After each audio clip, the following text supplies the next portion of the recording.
వారు విస్తరింపకున్నట్లు మనం వారి ఎడల యుక్తిగా జరుగుతున్నామనుకోండి. లేని ఎడల యుద్ధం జరిగినప్పుడు కూడా మన శత్రువులతో చేరి మనకు విరోధంగా యుద్ధం చేసి ఈ దేశం నుండి వెళ్ళిపోదరేమో అని.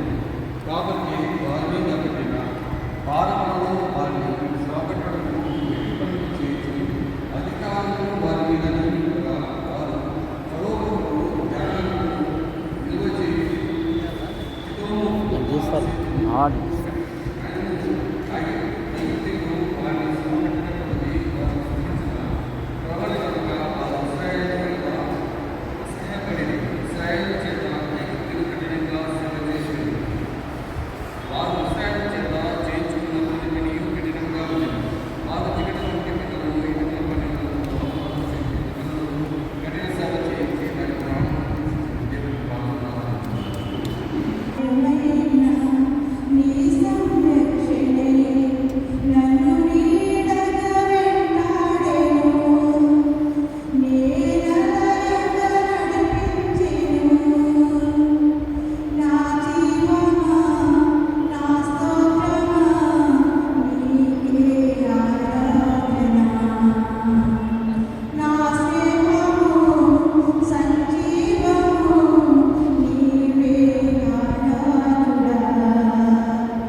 కొంతమంది వచ్చిన చూడు చూసి రమ్మని చెప్పు.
స్టాండ్ లేదు సార్. ప్రభు అయిన యేసుక్రీస్తు నామములో శుభములు.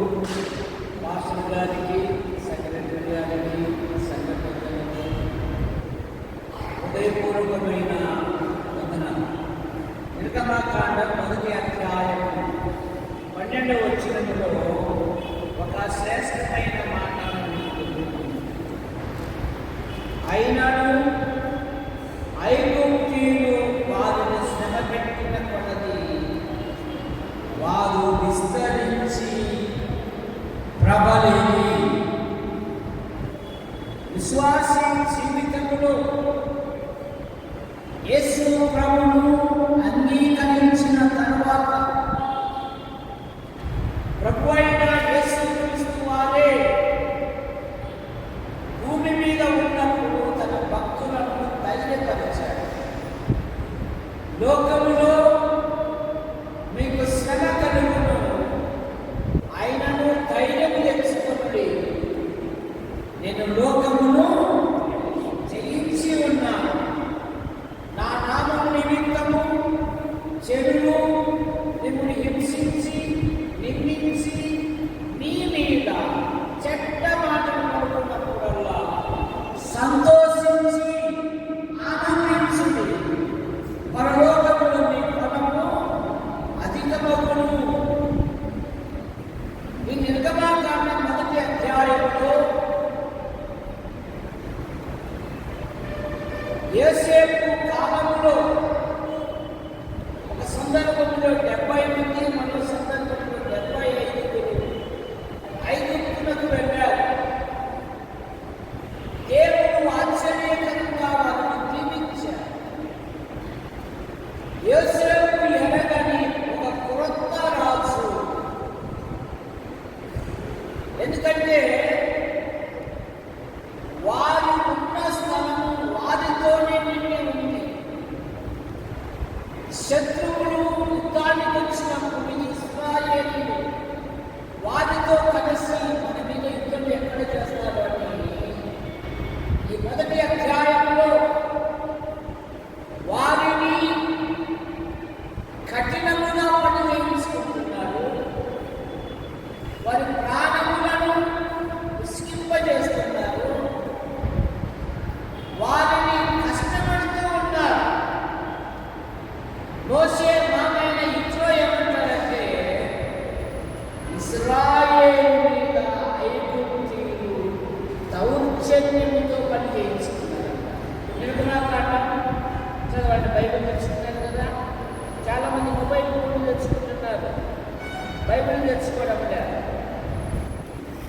8వ అధ్యాయంలో ఇతరు అంటున్నాడు, ఇశ్రాయేలు మీద దౌర్జన్యం చేసి కఠినముగా పని చేయించుకుంటున్నారు.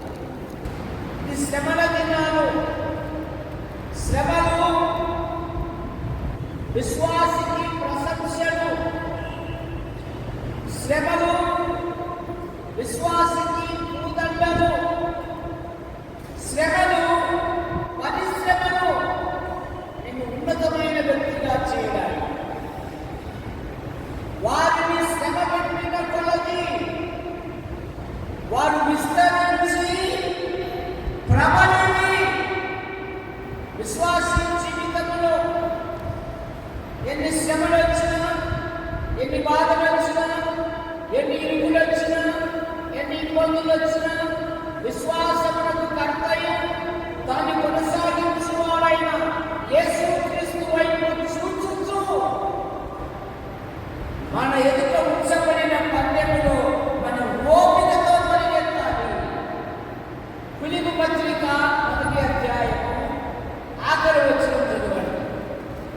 ఫిలిప్పీయులకు రాసిన పత్రిక 1వ అధ్యాయము ఆఖరి వచనం.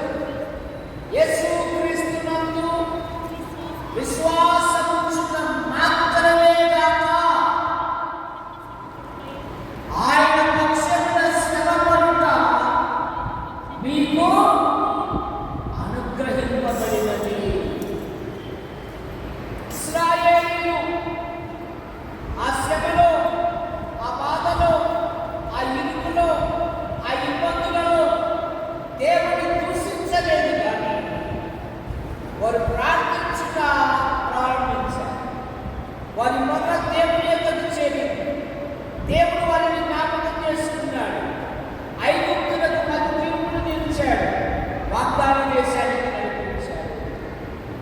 ఎందుకంటే వారు ఆ శ్రమలలో వారు ప్రార్థించగలవరుచుకున్నారు. ఆది సంఘం పేతురు చెరసాలలో ఉంచబడితే సంఘమైతే అతని కొరకు అత్యాసక్తితో ప్రార్థన చేసిన మాట మనం చూస్తాం. మీలో ఎవరికైనా శ్రమ కలిగినా అతడు ఆమె ఏడ్చుకుంటూ కూర్చోవాలి. మా పక్కింటికి ఏమీ లేవు, మేము రోజు ప్రార్థన చేసుకుంటున్నాం, రోజు బైబిల్ చదువుకుంటున్నాం, మాకేమై శ్రమలు, మాకేమై కష్టాలు, అందుకే కానీ బైబిల్ చదివేది మానేశాను, ప్రార్థన చేసేది మానేశాను అంటున్నారు. అలాగైతే నువ్వు భక్తిహీనుని కంటే ఇంకా అసహ్యంగా తయారైంది. ఈ ఆధ్యాత్మిక జీవితంలో ప్రార్థించిన అలవర్చుకోవాలి. నువ్వు ప్రార్థిస్తే దేవుడు అద్భుతమైన విషయాన్ని ఇస్తాడు. 107వ కీర్తన 34వ వచనం 24వ వచనం 105:24 అగ్ని దరిద్రుల బాధను పోగొట్టి వారిని అత్యధికముగా 105వ కీర్తన 34వ వచనం చదవండి. 24వ వచనం తన ప్రజలను బహు సంతానాభివృద్ధి కలగజేసెను, వారి విరోధుల కంటే అధిక బలము దయచేసెను. వారి విరోధుల కంటే అధిక బలము. అందుకే లోక సామెత ఉంటుంది, సంసారం ఉంటూ వ్యాధులను. నీ బలహీనతలేమో వింటారు కదా, అర్థం చేసుకున్నారు కదా అని నీ పొరుగులు చెప్పేవాళ్ళతో ఎల్లారికంటే ఎక్కువగా అందించేస్తారు. కనుక నీ పక్కలేమో నువ్వు ప్రార్థన చేయి, దేవుడు నీ ప్రతి అవసరము తీరుస్తాడు. బైబిల్ చెప్తుంది కదా, దేవుని గురించి చింతపడకులు కానీ ప్రతి విషయములందు ప్రార్థన విజ్ఞాపనముల చేత కృతజ్ఞతాపూర్వకముగా మీ విన్నపములు దేవునికి తెలియజేయి. 1వ వచనంలోనే కాగా దేవుడు తన ఐశ్వర్యము చొప్పున క్రీస్తు యేసు మహిమలో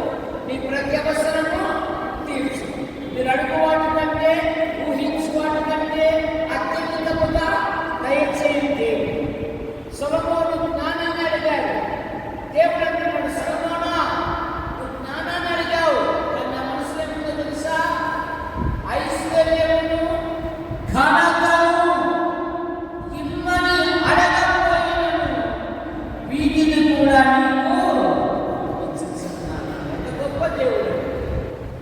నువ్వు ప్రార్థించు.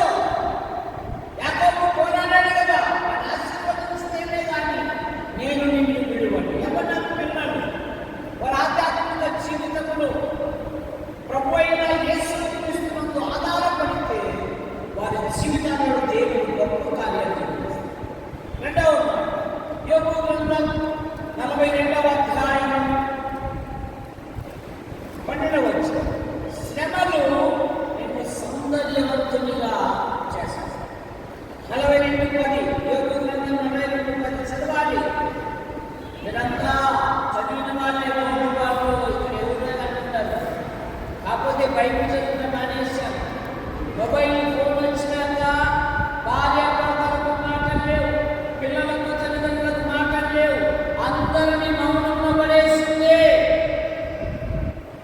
42:15 యోబు గ్రంథం. మరియు యోబు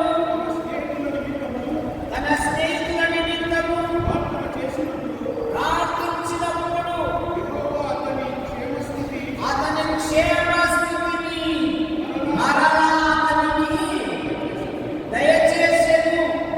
మరియు మొదట ఆశీర్వదించిన దానికంటే రెండింతల అధికముగా యోబును దేవుడు ఆశీర్వదించెను. పరలోక సభలో సాతానుకు వీసా ఉంది. వాడు భూలోకంలో తిరగచ్చు, పరలోకంలో ప్రవేశించచ్చు. ఒకసారి పరలోక సభలో సాతాను అనుకున్నాడు. దేవుడు అంటున్నాడు, నువ్వు ఎక్కడి నుండి వచ్చింది? నేను భూలోకంలో అటు ఇటు తిరుగుచు ఇక్కడికి వచ్చింది. అలాగా అయితే నాకు నా భక్తులైన యోగు సంగతి నీవు ఆలోచించావా? అతడు దేవుని భక్తులు కలిగినవా, చెడుతను విసర్జించినవా, నీతిమంతుడు, న్యాయవంతుడు, యథార్థవంతుడు, తూర్పు దిక్కు చెందులలో అతడే గొప్పవాడు అని దేవుడు అంటుంటే సాతానుడు అంటున్నాడు, ఆ గురుకుని గొప్పవాడయ్యాడా? అతని చేతి పనిని నీవు దీవించుట చేత. ఈ మాట ఎవరు గుర్తించడంలే. నా స్టామినాతో, నా శక్తి యుక్తులతో నేను గొప్ప వాళ్ళమైంటున్నాను. కానీ యోబు గ్రంథం 1వ అధ్యాయం 8వ వచనంలో సాతానుడు ఏమంటున్నాడు చూడండి. దేవుని ఎదుటనే 1వ అధ్యాయం 8వ వచనం. అందుకు ఐదవ వచనం. ఇది దినములు పూర్తి కాగా సాతానుడు మాట్లాడతాడు. ఒక నిమిషం. యోబు ఊరికనే దేవుని యందు భయభక్తున్నవాడాయన. అతని చేతి పనిని నీవు దీవించిన చేతనే కదా. 10వ వచనం, 9వ వచనం, 10వ వచనం. నీవు అతనికిని అతని ఇంటి వారికి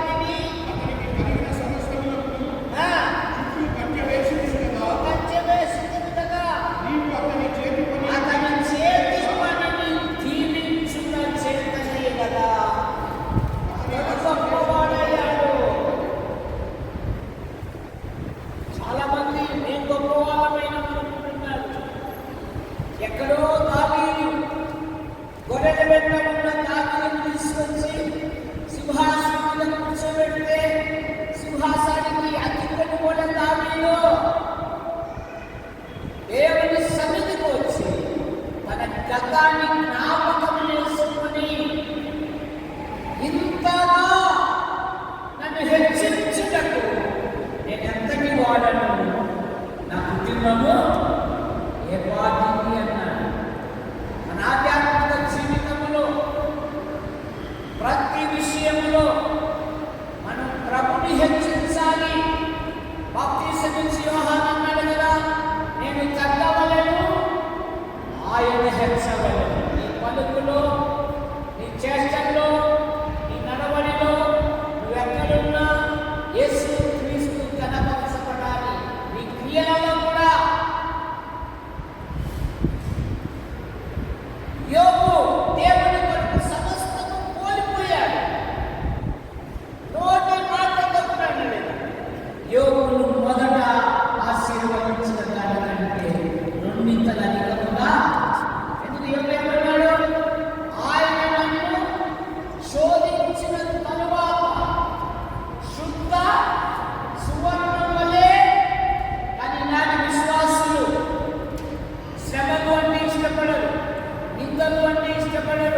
ఇవ్వలేదు, ఐగుప్తు పోలేదు. ఆకాశం దేవుని ఆహారం తింటున్నారు. వారి ఆకలి వరకు అంతరిక్ష ద్వారాలు నడిచాడు. వారి దాహం వరకు భూమి అగాధాలు నడిచాడు. కానీ వారు ఏకంగా దేవునితోనే వెనబెట్టుకున్నారు. ఎన్నిసార్లు శోధించారు? 10 మార్లు శోధించారు. అరణ్యంలో ఆకులు రాలిపోయినట్లుగా. అందుకని పరుగు పత్రం ఏమంటుందంటే మీరు సాగిపోవడే చదువుల జీవితం. అది ఆధ్యాత్మిక నష్టం కూడా మాట. 119 కీర్తన 71 వచ్చింది. భక్తుడు అంటాడు కదా, నీ కట్టడలు నేర్చుకున్నట్లు శ్రమ నుండి ఉండుట నాకు మేలు అన్నాడు. నీ కట్టలు నేర్చుకున్నట్లుగా నేను శ్రమ నందుగా మేలు. దావీదు ఖడ్గము పట్టాడంటే సింహము ఉండే లైట్ హార్ట్ కలిగిన వాడు కూడా తిరుగుతాడు. కన్న కుమారుడు కత్తి ఎత్తాడు. అక్షరం చెప్పులు వేసుకోవడానికి పులసలు లేదు. పారిపోతుంటే సిమి అనేవాడు పులసిస్తున్నాడు.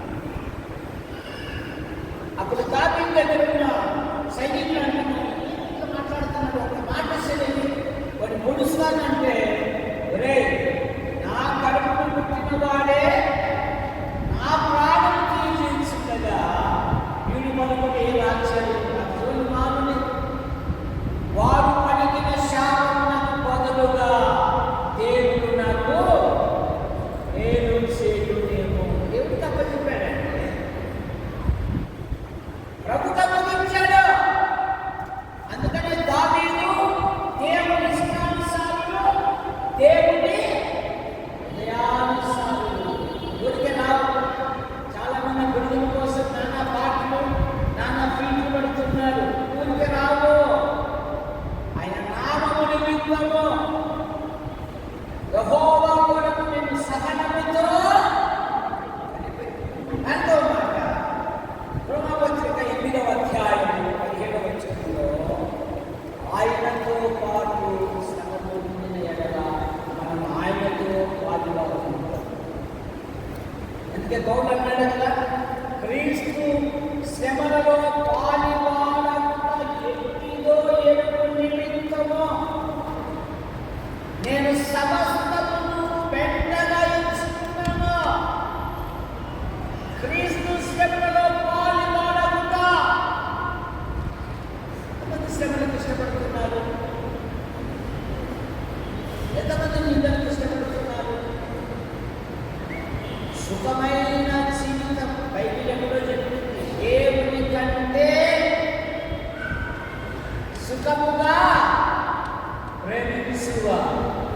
2వ తిమోతి పత్రికలో 5వ మాట, శ్రమలు మనల్ని స్థిరపరుస్తాయి. 1 పేతురు పత్రిక 5:10 చదవండి. 1 పేతురు పత్రిక 5వ అధ్యాయం 1వ వచనం.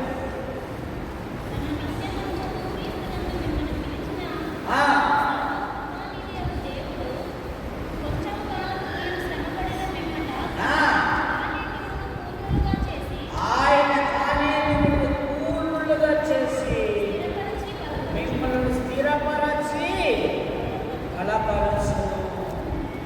తన నిత్య మహిమను క్రీస్తునందు మిమ్మల్ని పిలిచిన సర్వోపాయము దేవుడు కొంచెము కాలము మీరు శ్రమ పడిన పిమ్మట మిమ్మల్ని తానే పూర్ణులుగా చేసి స్థిరపరిచి బలపరచు. శ్రమలు నిన్ను ఉన్నతమైన వ్యక్తిగా చేస్తాయి. తర్వాత శ్రమలు నిన్ను పరలోక రాజ్యానికి చేరుస్తాయి. అపోస్తల కార్యాలు 14వ అధ్యాయం 22వ వచనంలో అతడు వచ్చి శిష్యుల మనసును దృఢపరిచి మనం అనేక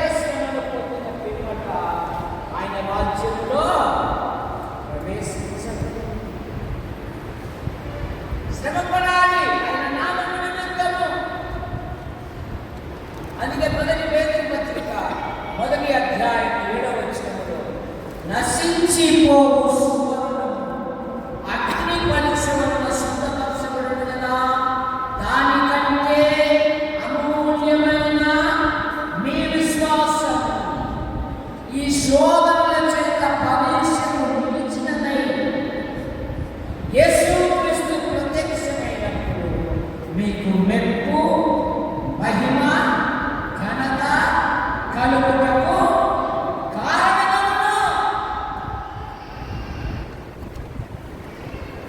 శ్రమలు పరిపూర్ణంగా చేస్తాయి. శ్రమలు ఉన్నతమైన వ్యక్తిగా చేస్తాయి. యేసు జీవితంలో అపోస్తలుల కార్యాలు 7వ అధ్యాయం 9-10 వచనాలలో ఆ గోత్రకర్తలు యేసు మీద మత్సరపడి ఐగుప్తునకు అమ్మివేసిరి గాని దేవుడు అతని శ్రమలలో అతనికి తోడై ఉండి అతని శ్రమలన్నిటిని తప్పించి రాజు ఎదుట దయను జ్ఞానము అనుగ్రహించగా రాజుగారు ఐగుప్తునకు తన ఇంటికి అధిపతిగా నియమించెను అనే మాట మనం చూస్తాం. కనుక మన ఆధ్యాత్మిక జీవితంలో శ్రమలు, శ్రమలు పూదండలు, శ్రమలు ఉన్నతమైన వ్యక్తిగా చేస్తాయి. ఇంతకు మీరు ప్రభు అయిన యేసుక్రీస్తును అంగీకరించారా? మానవుడు పాపములో పుట్టి పాపములో పెరిగి పాపములో జీవిస్తూ పాప పరిహారం కొరకై అనాది నుండి అనేకమైన ప్రయత్నములు చేయించున్నాడు. పాపములకు వచ్చు జీవము మరణము అన్న ప్రభు అయిన యేసుక్రీస్తునందు నిత్య జీవము. మనుషులు ఒక్కసారి మృతి పొందవలెను, ఆ తర్వాత తీర్పు జరుగును. దేహంతో జరిగించిన క్రియలు అవి మంచివైనా సరే చెడ్డవైనా సరే మనలో ప్రతివాడు తన గురించి దేవునికి లెక్క అప్పగించాలి. తాను నియమించిన ఒక మనుషుని ద్వారా భూలోకంలో తీర్పు తీర్చబోయే దినము దేవుడు నిర్ణయించాడు. అందుకని మానవుడు తన అపరాధముల నుండి, తన దోషముల నుండి, తన పాపముల నుండి బయటపడినట్టయి అనాది నుండి అనేకమైన ప్రయత్నములు చేయించుకున్నాడు. మానవ ప్రయత్నములు దేవుని దృష్టిలో మనకి వేదికనైనక దేవుడే లోకమును ప్రేమించి యేసుక్రీస్తు నామములో భూలోకానికి వచ్చి సర్వ ప్రజల పాప నివారణ కొరకై ఆయన శిలువలో బలియాగలిగాడు. కారణం రక్తం చిందింపకుండా పాపములకు క్షమాపణ లేదు కనుక మానవులు పాప నివారణ కొరకై జంతువులను పక్షులను బలిగా అర్పించుచున్నాడు. జంతువుల యొక్క రక్తము, పక్షుల యొక్క రక్తము పాపములను తీసివేయ అసాధ్యము కనుక లోక పాప మోసుకు దేవుడు గొర్రెపిల్లగా మనందరి పాపముల కొరకై ఆయన శిలువలో బలియాగలిగాడు. రోమాపత్రిక 3వ అధ్యాయం 24వ వచనంలో నమ్మువారు ఆయన కృప చేతనే ఉచితముగా ఖచ్చితంగా నీతిమంతులుగా తీర్చబడ్డారు. యోహాను సువార్త 5:24లో నా మాట విని నన్ను పంపిన వాడిని విశ్వాసముంచు ప్రతివాడు నిత్య జీవము గలవాడు, వాడు మరణంలో నుండి తీర్పులోనికి రాక జీవములోనికి దాచుకున్నాడు. కనుక ఇంకా ఈ సభలో ఎవరైనా ప్రభు అంగీకరించకపోతే ప్రభు అయిన యేసు అంగీకరించాలని మనవి చేస్తూ, మరి యూట్యూబ్లో యాడికి దేవదానం అంటే మా యొక్క కార్యక్రమాలు ఉన్నాయి. లైక్ చేయండి, షేర్ చేయండి, ప్రజలు పరిచయం మా సేవ కొరకు ప్రార్థన చేయండి. కారణం దేవదానం అంటే వస్తుంది. నేను వందనాలు నటించిన అవకాశం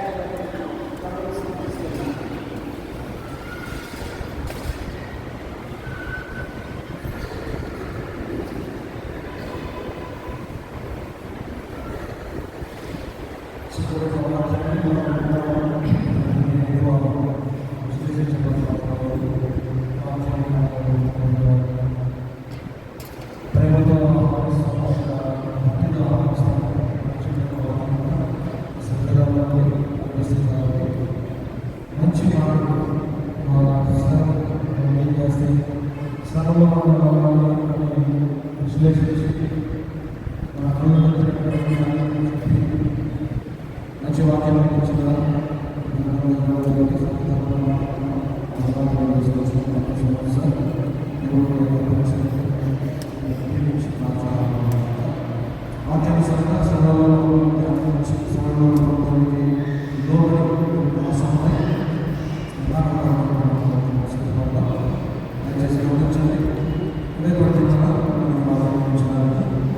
ఆరాధించుకుంటున్నాము.